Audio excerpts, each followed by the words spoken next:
Guys, I don't get this paper. You mean the one on functional boundaries in the human cerebellum revealed by a multi-domain task battery? Yeah, that one's so hard. I wish chat could help us, but it's kind of useless. Maybe if only there was like a video on YouTube that would help us. Oh, I think I found one. Let me check.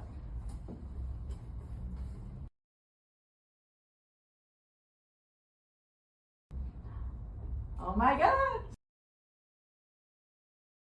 When researchers first investigated the function of the cerebellum, they found a connection with sensory motor control and later reciprocal connections with parietal and prefrontal association cortices. Studies of people with lesions in the cerebellum have shown behavioral impairments in non-motor tasks such as duration discrimination, attentional control, emotion perception, spatial cognition, and executive and language functions. Since then, neuroimaging studies have provided evidence that the human cerebellum is involved in a wide range of affective, motor, social, and cognitive tasks beyond its historical association with sensory motor control. Prior to this study, research had mostly relied on the microanatomical folding of the cerebellum along the superior-inferior axis into 10 lobules, as the cytoarchitectural organization of the cerebellum is quite uniform, well conserved across species, and under strong genetic control. However, results from the electrophysiological and neuroimaging studies have suggested that these lobular boundaries do not demarcate functional subdivisions.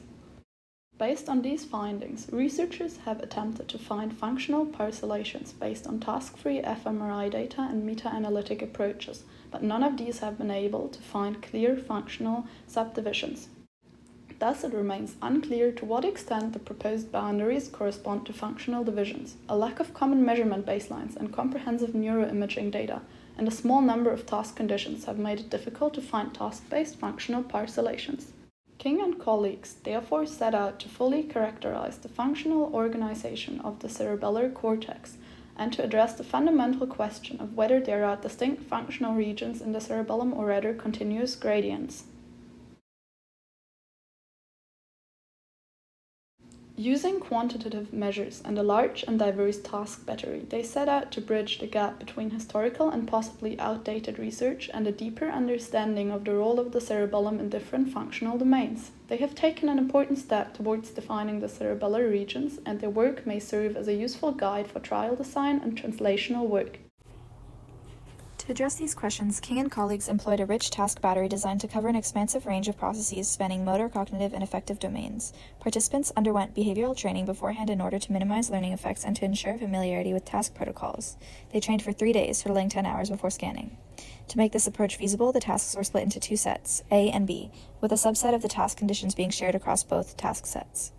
During 4 fMRI sessions, 2 for each task set, 24 participants performed a battery of 26 tasks, comprising 47 unique conditions.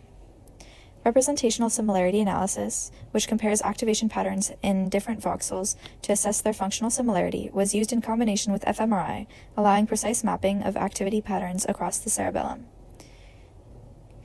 Gradient and clustering analyses highlighted how these patterns change spatially, revealing distinct regions. Distance-controlled coefficients helped quantify functional boundaries, ensuring that the identified regions were meaningful and reproducible. To ensure robustness, the analysis was cross-validated across multiple participants and tasks. Now let's look at what the authors found. Compared to previous contrast-based human fMRI studies, which have yielded relatively inconsistent results, the feature-based mapping approach used in this study resulted in an extraordinarily clear localization, particularly in motor regions.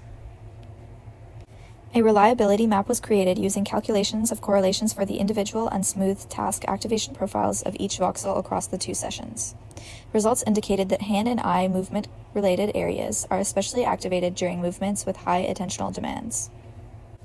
Researchers sought out to find functionally distinct divisions in the cerebellum that were stable and generalized across tasks, so they developed an evaluation metric, which we refer to as the Distance-Controlled Boundary Coefficient, otherwise known as DCBC. They employed this evaluation method to determine the degree to which functional boundaries follow the major lobular subdivisions. They found that the correlation between voxels within a lobule was not much greater than the correlation between voxels that spanned a lobular boundary. While statistically significant, the difference was very small. They concluded that lobular boundaries do not reflect strong functional subdivisions in the cerebellum and varied between strengths of boundary definition. King and colleagues wanted to know if parcellation based on the MDTB data would more clearly identify functional boundaries. They were able to predict boundaries in novel B tasks from their parcellations derived from set A. Their results make clear that there are a number of equivalent ways to subdivide the cerebellum. Despite distinct functional boundaries, the study highlighted integration across regions. Task-related activity patterns in different regions of the cerebellum were interconnected and supported the coordination of motor and cognitive processes. This finding suggests the cerebellum acts as a hub for integrating motor and non-motor information. These methods collectively enable the researchers to map the cerebellum's functional boundaries with unprecedented precision, revealing both sharp divisions as well as gradual transitions between regions. The new parcellation provides a functional atlas to guide future neuroimaging studies.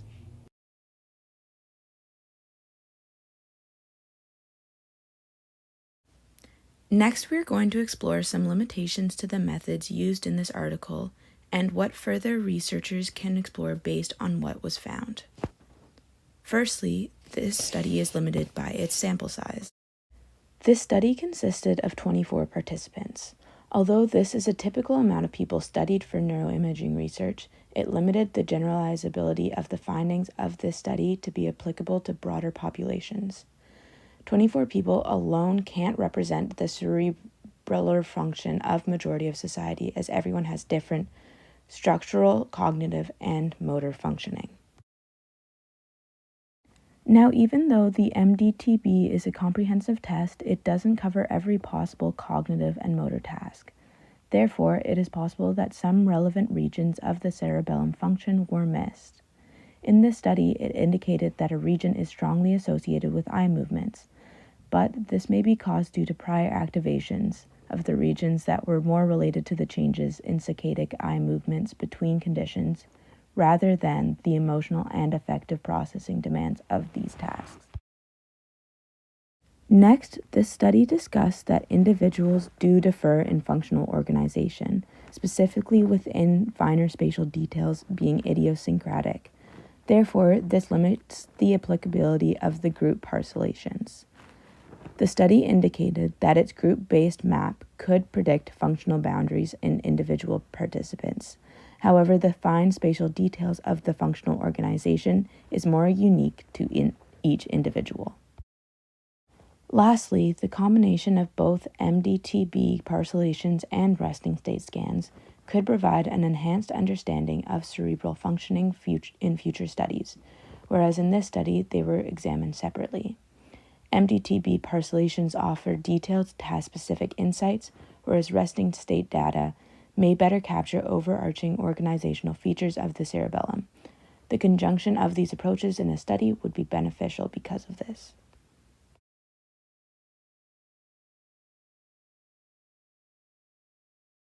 So, why are these results important? The results from the study challenges traditional views on lumbar boundaries, along with the notion that the cerebellum is primarily involved in sensory motor control, all through providing critical insights into the functional organization of the cerebellar cortex. So let's break this down. The study reveals that functional subdivisions do not align neatly with the cerebellum's anatomical lobules, which contradicts long-standing assumptions.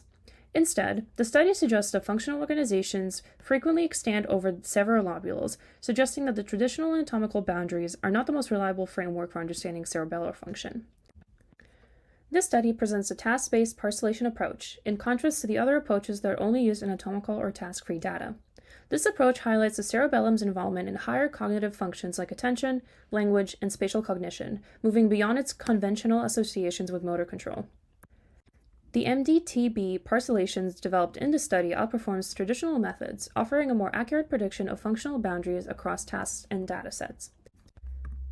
As well, it provides a refined framework for future research, which could lead to more targeted interventions for cognitive impairments. Then, there's also the discovery of functional discontinuities. With this, the distinct boundaries between functional regions were used with matrices like DCBC.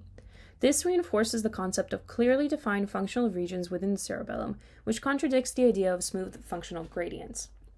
With all this leads to the implications of the cerebellar functions and related disorders. The study enhances our understanding of the cerebellum's role in neurological and psychiatric disorders, including motor dysfunctions, cognitive impairments, and emotional processing issues. These findings could lead to research into cerebellar circuits and improve our understanding of conditions like ataxia, autism, and schizophrenia. But what does all of this mean in a larger context? Well, in a broader sense, this research offers more accurate and detailed map of the cerebellum's functional organization, even if earlier studies have examined its functions outside of motor control. It challenges traditional anatomical models, introducing robust tools for analysis, and has the potential to deepen understanding of cerebellar-related disorders. In short, the study not only advances our scientific knowledge of cerebellar function, but also lays the foundation for future discoveries and clinical applications.